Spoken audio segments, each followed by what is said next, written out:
নমস্কার সবাইকে, রাত্রিকালীন আলোচনা আপনাদের স্বাগত। আমি সোমেন রয়েছি আপনাদের সঙ্গে। আজকে আমরা দুটি ভিডিও আপনাদের সামনে তুলে ধরব।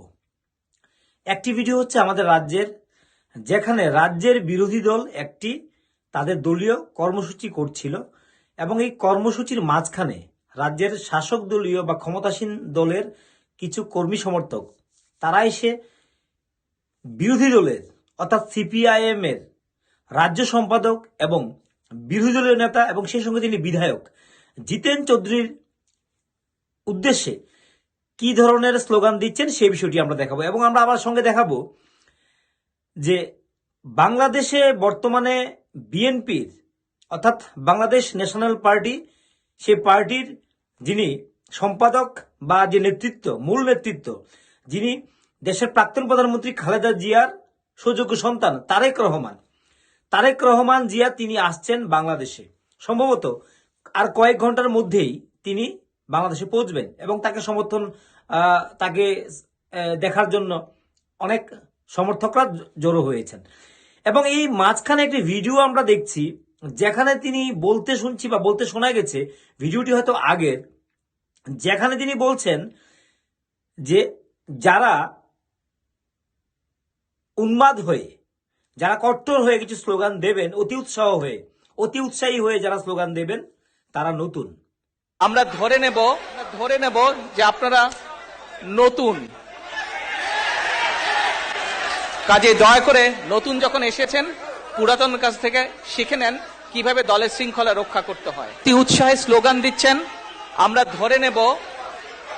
ধরে নেব যে আপনারা নতুন।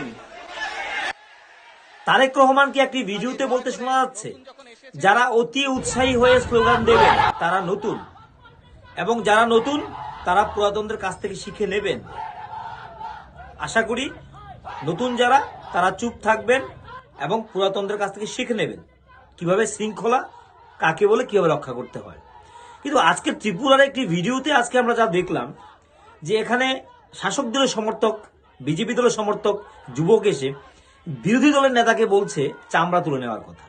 এটা কি ধরনের রাজনৈতিক সৌজন্যতা আমাদের জানা নেই। যদি এমন হয়, পশ্চিমবঙ্গে যদি এখন তৃণমূল যদি শুভেন্দুবাবুদের চামড়া তুলে নেওয়ার কথা বলা হয়, তাহলে এই রাজ্যের প্রতিবাদ হয়।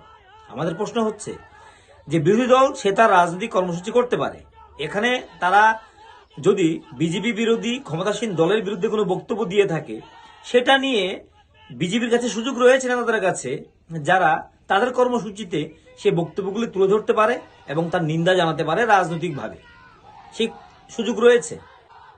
তো তাহলে আমরা এটা স্পষ্ট বুঝতে পারছি যে হয়তো যারা কিছু নতুন রয়েছেন বিজেপি দলেও, সেই নতুনরাই হয়তো এই যে তারেক রহমান জিয়া বলছেন যারা নতুন তাদেরকে পুরাতনের কাছ থেকে শৃঙ্খলা শিখতে হবে। তো এখানেও যারা রয়েছে অতি উৎসাহী, তারেক রহমান জিয়া যেটা বলছেন যে অতি উৎসাহীরা এই ধরনের স্লোগান দেয় অতি উৎসাহী হয়ে, তাদেরকে চুপ থাকার কথা বলেছেন। এখন এই যে আজকে যারা শাসক দলের যিনি মুখ, বিরোধী দলের যিনি মুখ, এই উনার বিরুদ্ধে যে স্লোগানটা দিলেন, তাহলে এটা কি বোঝা গেল? সেই বিষয়টি নিয়ে অবশ্যই আপনারা আপনাদের মতামত জানাতে পারেন। আমাদের উদ্দেশ্য ছিল তুলে ধরা।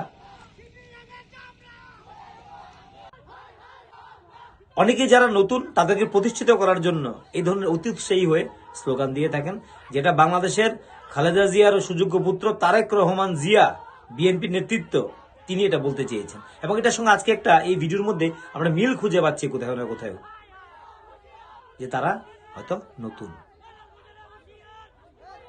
এই বিষয় নিয়ে রাজ্যের মুখ্যমন্ত্রী বা বিজেপি দলের নেতৃত্ব, প্রদেশ সভাপতি রাজীব ভট্টাচার্যের কোনো বক্তব্য পাওয়া যায় কিনা, সেটা আমরা অবশ্যই, আমরা যদি এরকম কোনো বক্তব্য আসে সেটা আমরা তুলে ধরবো। এবং কোন পরিপ্রেক্ষিতে তারা চামড়া তুলে নেওয়ার কথা বলছেন, সেটাও আমরা কোনো ভিডিও পেলে অবশ্যই আমরা তুলে ধরার চেষ্টা করবো।